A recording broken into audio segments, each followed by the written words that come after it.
Welcome to the Connected Leaders Academy virtual conference designed to reshape your vision of transformation.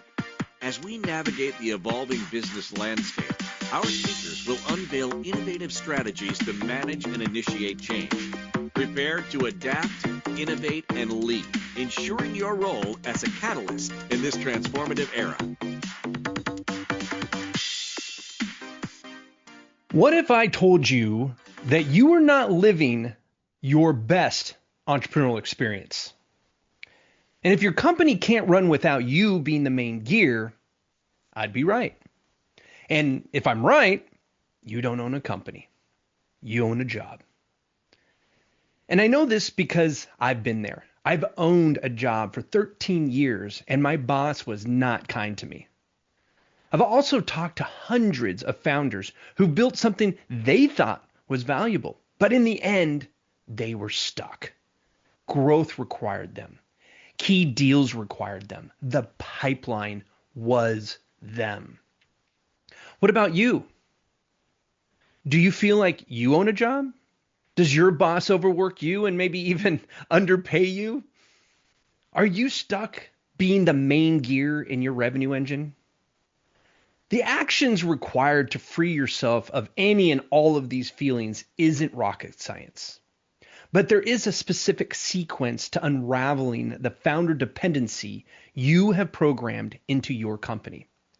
And I wish I could just tell you the sequence and make this a very short talk, but unfortunately, the sequence is unique to each company. Over the last 20 years, I have worked with over 1,200 companies and have discovered how to unlock the unique sequence to each entrepreneurial freedom. And the first step in the sequence is a matter of shifting your mindset. If you are useful to your company is useless. Let me say that one more time because this is really important. If you, the founder, are useful to the company, your company is useless. It has no value to a buyer, no allure to a leadership hire. There isn't even value to your team because they know the moment you're gone, things will start to fall apart. Here's the trap. You started your business because you were good at the work. You were the person who delivered outcomes. So when clients showed up, you delivered. When more clients showed up, you hired people to help you deliver. But nobody built the system to deliver without you. So you became the system. Key deals close because of you. Big proposals happen because of you. Rescues happen because of you. And now growth feels lethargic and sometimes a little scary because you and your growth is just creating more things that only you can do. So if you're honest with yourself, your current pipeline relies on you in some way, if not entirely. Take a moment to think about your current situation. Be honest with yourself. How often are you asked about a final decision in regards to a marketing push?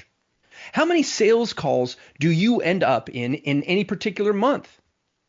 Think about this for a second and start to make a mental tally of how many times you have touched some part of your revenue engine in the last week.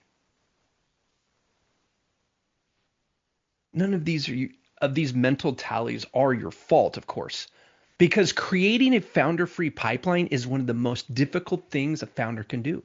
Why?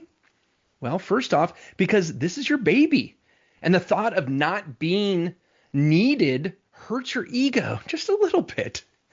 Secondly, because most of the decision matrix for marketing, sales, and client success are locked inside your head. And last but not least, you haven't created an offer that can become entirely systemized. And without a system, you will always be called on to either ignite action or save the day, which creates what I call the successful founder's paradox, which says the more useful you are to your company's day-to-day revenue operations, the more useless the company. But when the company runs without the founder being the main gear, it has value. That's the shift. It's the shift between chasing financial independence and entrepreneurial freedom. See, there are 3 phases to entrepreneurship. Phase 1 is financial independence, where you prove your business model works. You replace your income from the 9 to 5, and you hire a few people to help it grow. You're profitable, and you can seemingly print money at will. For all intents and purposes, you made it. Phase 2 is entrepreneurial freedom. This is where the company runs without you because you're the bottleneck. You're no longer the bottleneck, I should say. And you can take a 4-week vacation with nothing breaking. You can focus on strategy instead of execution. Growth doesn't require your heroics. Now you have really made it, right? And then there is phase 3, which is impact. This is where you leverage the business for something bigger, community investment, industry leadership, or building generational wealth that changes your entire family's trajectory. The third phase is actually the big win. Many entrepreneurs don't know it when they started their business, but once they achieve impact, they realize it was the underlying force that kept them going through all of the heartache to get them there. Here's the problem. Most founders get stuck in phase 1 trying to jump to phase 3. They want impact, but they haven't built freedom. And to make a real impact, you can't skip phase 2. And that's because phase 1 is where most founders start celebrating too early, because working and scalable are not the same thing. What I have found is that financial independence is the starting line, not the checkered flag. What use does having money if you don't have the time or bandwidth to enjoy it or to do something impactful? Phase 2 is really about choice. And I think choice is why most of us went into business in the first place. And what we do with that choice will feed directly into what most of you actually want: to give back. You want to lead in your industry. You want to build wealth that changes your family's story. But you can't do that if you're still the main gear in your business. So phase 3 requires phase 2. Freedom creates impact. So now that we have the goal in mind, we need to reverse engineer to where the founder-led trap shows up. In my experience, there is a very familiar pattern I see constantly. Let me give you a couple of examples. Say a client signs on. Great. Onboarding starts. Also great. But 2 weeks in, the client sends an email. Hey, I'm not seeing what we talked about in the kickoff. Can we jump on a call? So you jump on a call and you smooth it over, you fix it, crisis averted. Or maybe a new lead comes in. Marketing is supposed to follow up, but you see it's a big name company, so you respond yourself, just to be safe. This is the rescue pattern, and it's killing your ability to scale, because every time you rescue, you reinforce the idea that the system doesn't work without you. The company learns that you're the solution. So how do we break the pattern? How do we move from phase 1 to phase 2? Well, the answer comes down to 3 principles that make a founder less necessary. These 3 things are rules, handoffs, and numbers. Let me walk you through them. Operating rules are simple and repeatable standards that prevent momentum from dying. The best operating rules are clear and concise, like all new leads get a response within 10 minutes during business hours. And when someone is done with their responsibility, there is someone else that must take that next step. See, most revenue engines don't break inside marketing or inside sales or even client success. Many break at the handoffs between those functions. For example, say a deal closes and sales says they handed it to delivery. Delivery says they didn't know it was starting this week. This obviously makes onboarding clunky, which makes the client nervous of whether they hired the right team in the first place. When the handoffs are clean, momentum transfers. And when they're not, you become the bridge, manually passing batons more times than you should. Now, as you make yourself useless, you will find yourself increasingly nervous. Nervous that you're missing something that is going wrong because you're not in the mix. And that's where your numbers come into play. Scorecards let you see what is going on inside your company without you stepping into the company. And you don't need 47 dashboards. You actually only need about 6 numbers that tell you where momentum is breaking. Scorecards also create accountability. The team sees the score. They know if they're winning, and you stop being the one who has to tell them. Okay, quick mental check-in. Ask yourself, which of these 3 principles is the weakest in your business right now? Operating rules, handoffs, or numbers? Make a note in your head of one word: rules, handoffs, or numbers. All right. Now we want to identify where that weakest principle is showing up in your revenue engine. Let's look at the engine itself to decide where your biggest bottleneck is lurking. I want you to close your eyes for just a second and imagine a hexagon. On the sides of the hexagon are the words attract, activate, approve, anchor, advance, and advocate.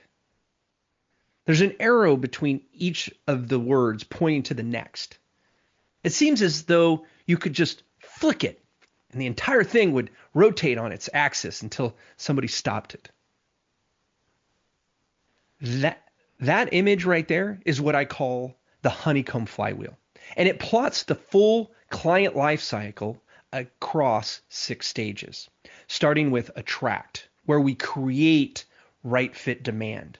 Then we turn hand raisers into conversations in the activate stage. Those conversations get qualified and closed in the approve stage. And those new clients get anchored through an onboarding process and experience their first wins in the anchor stage.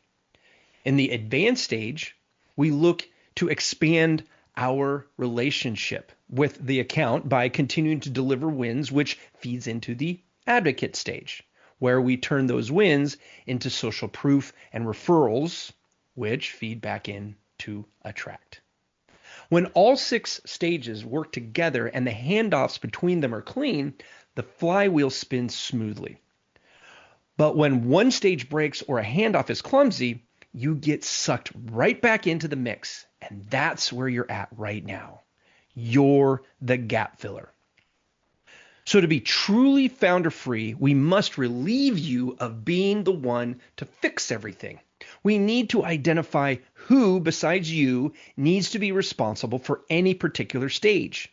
We can do this by installing the flywheel inside your revenue engine, which is made up of your marketing, sales, and client success teams. For some of you, those 3 may be the same person, which might be you. If that's true, then you already know what your first step is. If you do have a team around you, you will need to assign 2 stages of the flywheel to each arc of your revenue engine.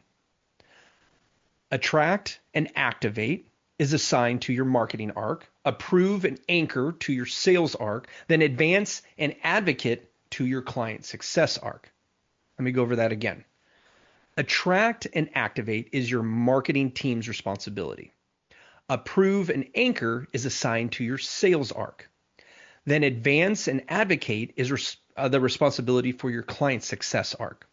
So in the end, you have each arc of your engine responsible for 2 stages of the flywheel.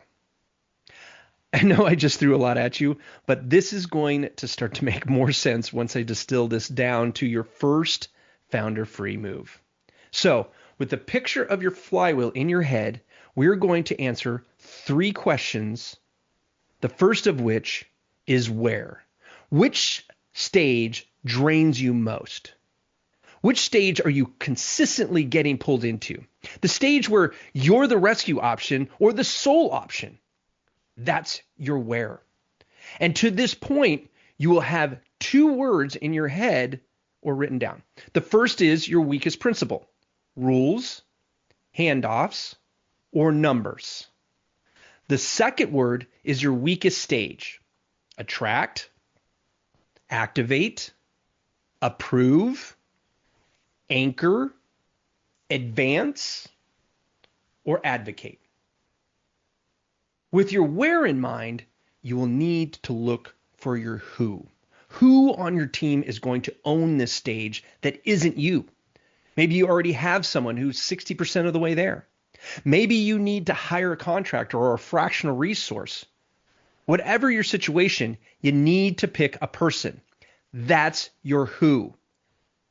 Take another moment to think about this and write down your who. With your who in mind, you have to decide your what. What are the operating rules for this stage that you will have your who responsible for?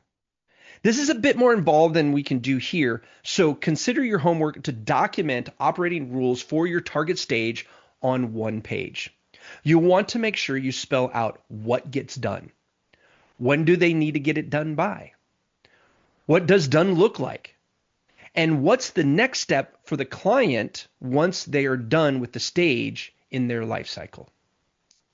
This is the work that needs to be done before you take the next step, which is your first founder-free move: handing it off to your who.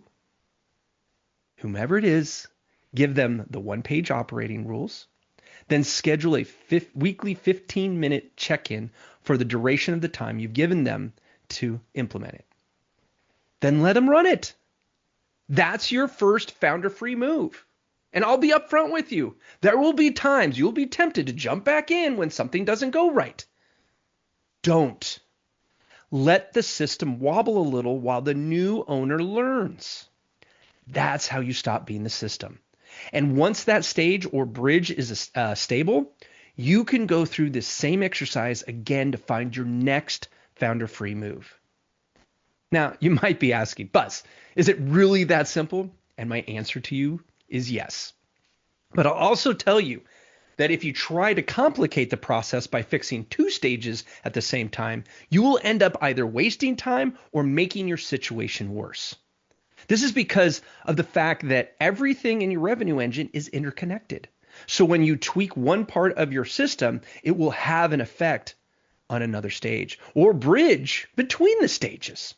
So if you were to blindly change your rules or handoffs in two stages at the same time, you can inadvertently negatively affect outcomes in another stage.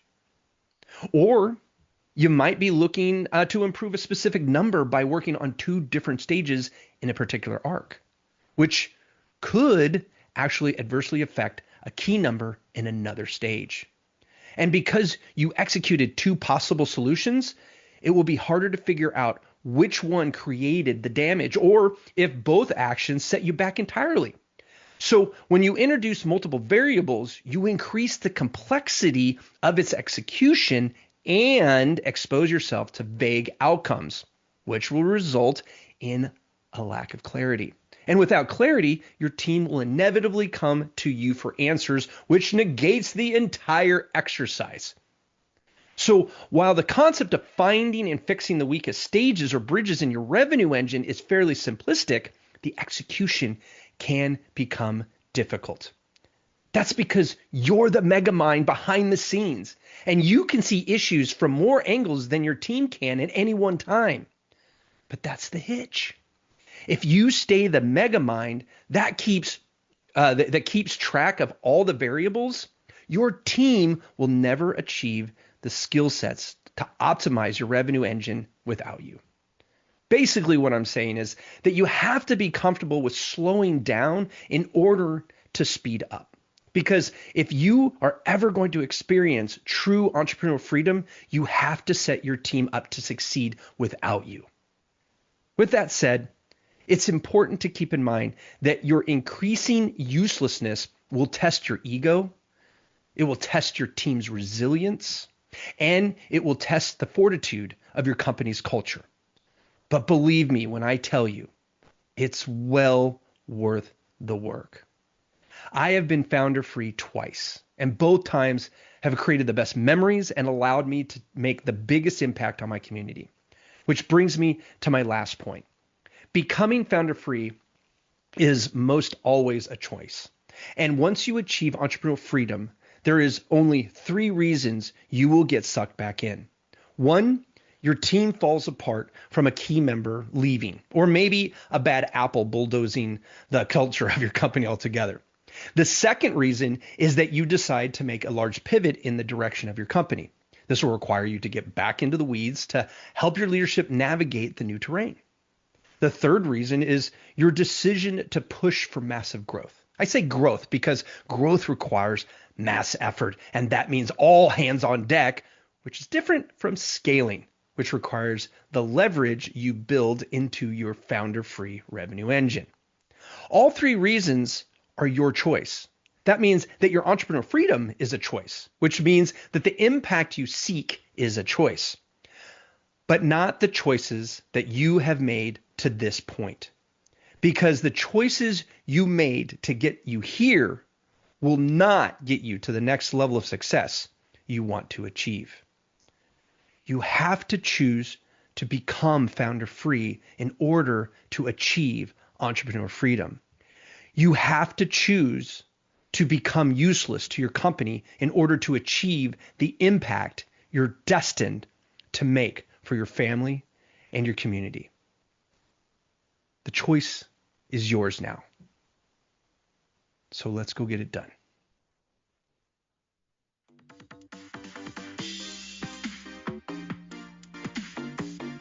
Thank you for participating in today's enlightening session as we transition to our next expert. Remember that each strategy and insight is a step toward becoming a transformative leader in your field. Visit connectedleadersacademy.com to stay engaged and informed. The journey of change is ongoing. Let's move forward together.